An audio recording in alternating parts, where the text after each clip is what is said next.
story, how dumb it was, but the thing is, it was always moving. Yeah. This, they're definitely taking their time, and I think just because the director, at least, he's really trying to make a movie here, because, you know, his visuals will always be in the forefront more than the story, and when you see the action, all you do is want more. When you say he's trying to tell a story, I think that's the problem. He's not trying to tell a story. I think there are too many moments where he's lingering on his visuals. I mean, he knows that his cinematography is amazing, and he's a little self-indulgent in that area. So I mean, half the movie's in slow motion because it just slow pans across a landscape. The movie looks like a painting in some parts. I mean, you get it really is cities that are built on the edge of a cliff. You get these vistas of the sea and the sky above it, and these gorgeous sunsets and these great night skies. I mean, and all this architecture. I wish I knew the name of the person that did the costumes in this movie, because the costumes are incredible. I thought a little bit stagey sometimes, but but they were amazing. But yeah, you're right. When it gets to the action, man, that's where it really excels. These are some of the most creative action scenes that I've seen in a while. And where we say the movie slows down in certain parts, the action scenes, they just keep going. Even when the slow motion, it's cool. I mean, because they want to show you, because this director's like, hey, you ever seen anybody get split in half with a chain? And we're going to show you this right now. Hey, you ever seen somebody get thrown up against the wall so hard their knees bleed? We're going to show you that. And the thing is that, you know, in a world where right now where, you know, you got plenty of these games to play like Gods of War and stuff like that, where you see these incredible visuals, it's like, I think somebody was paying attention to a lot of those games and like, okay, we got to incorporate that into this, you know, to raise the level on this, because people have seen all this shit in video games. We need to show them that this can be done in real life, and we need to just make it just as exciting when they're playing those fucking games, and they really do. The fight choreography in this really like sticks out the whole time. I mean, leaving the fucking theater, I still had those visuals running through my head about how amazing they look.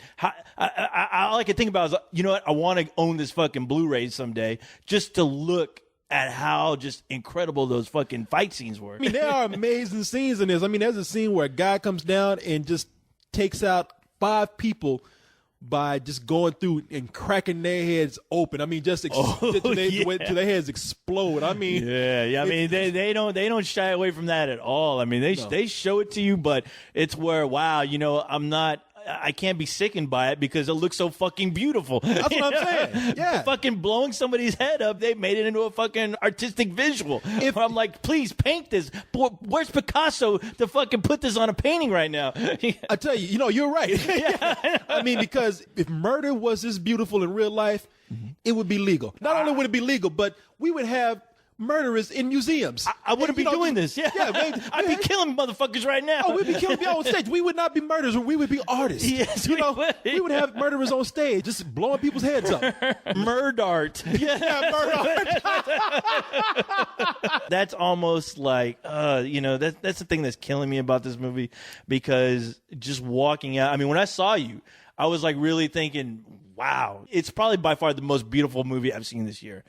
Yeah. But at the same time, once I stopped thinking about how beautiful it was, how great those fucking action scenes were, I did feel like, I'm trying to think back at that story, and I'm really trying hard to grasp onto something there. Well, I'm just going to get right down to it. I mean, we already told you the story. I mean, everybody knows it's not based on any kind of Greek mythology. It's not following Greek mythology. You know, it's what they did for God of War or Disney's Hercules. I mean, this guy's just made his own version of it for the purpose of just creating cool visuals. Which is fine. You know, that's fine. I don't have a problem with that. Storytellers change up shit all the goddamn time. There's don't nothing have new about a problem with it at all, man. In fact, if people complain about that, then you're the silly one. Yeah. Okay, somebody needs to explode your head. You need to fucking relax. Relax your asshole. Yeah.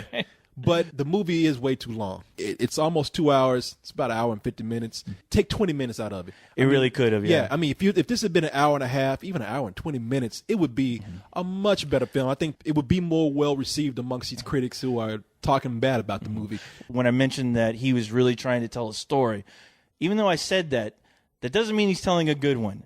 Yeah. Because, I mean, when you think about it, there is story going on here. It's just not that very good. It's not that engaging, you know, besides you just knowing that this guy wants to get fucking revenge. That the Theseus character wants to get revenge, and he wants this guy from fucking unleashing hell on Earth. And we know he's going to grow up to be, you know, a legend. I mean, he's going to go on to be a legend and lead his people to victory. And I mean, we know. But getting there is just, you know, make it interesting. You know, you're right, man. Make it really interesting in the between parts. When you pull back all that prettiness and all all that, all those great visuals and everything. I mean, we know where this is going. We don't have to take that long to get there. Okay, calm your ass down. And I tell you, another character that I shouldn't like, but I did, and I liked him for all the wrong reasons, was Mickey Rourke as boy. King Hyperion. I mean, because the guy really is. Okay, here's the movie. Now, you got all these people in this film who are, Theseus, you will go on to lead your people to greatness, and don't be a slave, be a man, whatever they say. Be somebody. Be somebody. Knowing is half the battle. Now I know, and knowing is half the battle. But you got all these people acting serious and taking this shit seriously, and then you get Mickey Rourke coming in. I'm gonna take over everybody. Fuck you. Which that motherfucker needs some subtitles, and he needs to stop eating every time somebody puts a goddamn camera on him. I was just thinking while watching this movie tonight. I'm like, you know what? Why does this scene remind me of something? Oh, it reminds me of his last several films where the guy's talking and then all of a sudden he starts fucking eating an apple, or he starts picking a pear apart, or fucking dicing an apple apart. I'm like, dude, quit fucking acting and eating at the same time. Do one or the other, please. Maybe if your mouth wasn't full, we could understand you. I know. I was like, we need subtitles for that motherfucker sometimes. You were right. Throughout this movie, that fool is eating fruit, eating bread, eating shit we can't recognize, eating a bug or something. Always spitting out a pit. I think he did that in Iron Man too. I'm like, man, you just got through eating bread. How you spit out seeds from that? I know this is wheat bread, but the wheat ain't that big. Man. I mean, every time that bottom lip is wet and mouth is full. You tell me what I want to know. I would have caused you a lot of pain. I need that bow and arrow. Which is funny because I read an interview where he talked about I love this director because he's open to letting me interpret how this character should be. Yeah, by letting you fucking eat on the set. Yeah. I mean, I don't know if that's doing anything to this character, but yeah, they said. The motherfucker wants to eat. Yeah, let him eat. God damn, he's Mickey Rourke. We never gonna get through this. We need to fucking film this already. Yeah. Hey, Mickey, you ready yet? I'm still eating. My lunch isn't over yet. Yeah, damn, man, you said eat the app. Put the camera on this. You got any fruit with pits in it? I tell you what, can you read and eat at the same time? Can you do your lunch? Sure, I can do that. I'm an actor. Let it roll, man. Goddamn. No shit. Hey, Mick, we don't think that the Greeks had fucking Twinkies back in the day. Can you put that down and at least trade it for an orange or something? I know. Sure, man. See, I mean, yeah, we're gonna see Immortals Part 2 where the motherfucker comes back to life and he's eating Twinkies. He's eating Twinkies. Fool's gonna be run through eating beef jerky. While being pissed off at the gods. Eating fucking ho-hos. Goddamn, big ass, the pink ass snowball in your hand. Can you put that down for a moment, please? Well, but the thing is, despite the motherfucker eating all the time on screen, you could just film that guy and he just looks like a cool villain. I mean, that's the thing. He can fucking pull it off. I know. I can't talk shit about the guy because he makes a formidable foe, Well, you can't help but want the guy to get his at the end. I mean, the guy, definitely, he's one of those villains where, I mean, for what he can't make up with good dialogue or not being able to get his dialogue out at all through a mouthful of orange peels and shit, he makes up in just doing evil shit. Oh, yeah. Like, nobody can talk to this man without him killing them. Yeah. Everybody that comes up to talk to him, no matter if it's good news or bad news, he's either like stabbing them, choking them, scratching their face off, poking their eyeballs out. Pulling the Three Stooges on them. Yeah, I mean, the dude people just come in and their people are advancing, sir. I just want to give you fair warning so we can get ready. Oh, I'll get ready, all right. I'm killing your ass. The morning paper, sir. I know it's my morning paper. No shit. Excuse me, sir. Which way is the bathroom? Over there. But no, this way. You don't need to go to the bathroom when I rip your dick off. No, that's all right. I saw myself, sir. We got one dude who said, hey, man, I want to join your army. And he's like, you can join my army after I play cricket with your nutsack. Oh, God. I know. There's a scene in there where he does that. Oh, yeah, dude. It's like, oh, God. Is this guy... ever having a good day? I mean, I don't know, one of these guys, like, obey whatever he says. Nobody wants to get a promotion in that dude's army.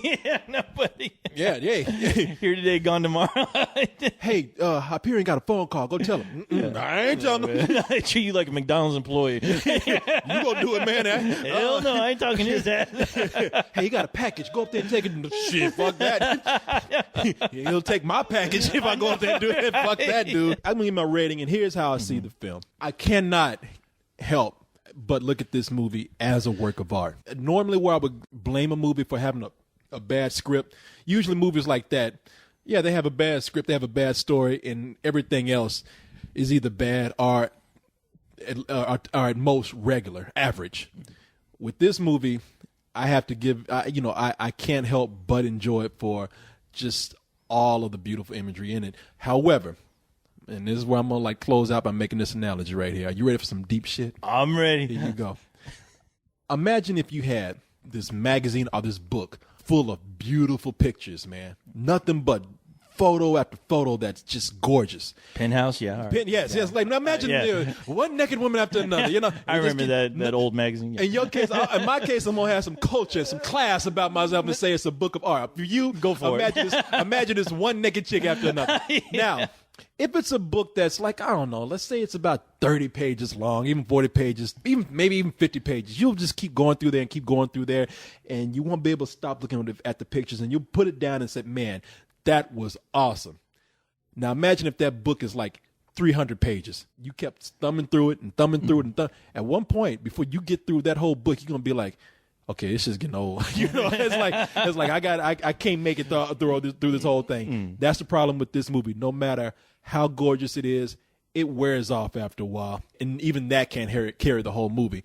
So I'm gonna give this a low matinee, because if you see this in 3D, this is one of those movies that merits actually being in 3D, I think. I mean, I don't know. No, it does. It looks gorgeous in 3D. I mean, it really does. Now, with me, I agree with you. I definitely agree with you. And it's one of those things where when I was leaving, I was like, wow, this looks like a fucking full price movie for me, definitely. But the more I thought about it, I'm like, well, you know what? Yeah, I got this Penthouse magazine, but there's the internet over there. It's I go through that.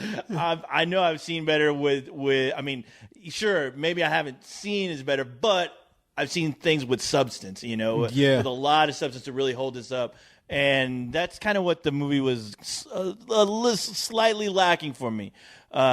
Even though it sounds, even me listening to myself, I sound crazy. Like, there's a part of me that wants to scream fucking full price, but I honestly have to give it a matinee, because even walking out, like I said, I was really trying to think about the story, just the story there.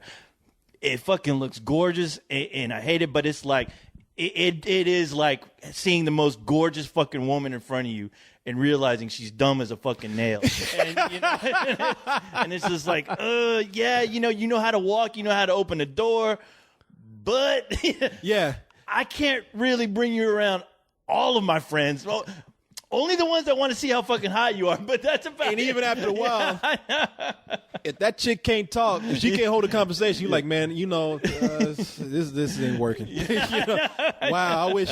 I feel like God is punishing me because He gave me this hot chick. I know. She ain't. Damn you, Zeus! She got a fucking thing to say. Yeah. Damn you to hell, Zeus. Hey, man. Oh, but you know what? Speaking of Zeus, before I forget, I really fucking like the guy who played Zeus, and I actually love what they did with the gods in this movie, where they played him up almost like CK1 models, where Zeus, even though it's like Zeus looks like a rugged guy, he's played by Luke Evans. Yeah, I'm really fucking liking this guy. Everything I see in him, I've seen him in smaller parts, but he's one of these guys where I'm like, you know what? Just give him some better roles. And I think he's going to be up there with Christian Bale for me. I mean, the guy has some fucking presence. What's the last thing you saw him in that you really liked? The last thing I saw him in, actually, you know what? He was in the Three Musketeers movie. That's right. He was Aramis. He was. And he was a guy I was like, this guy's really fucking cool. He has fucking presence on the screen.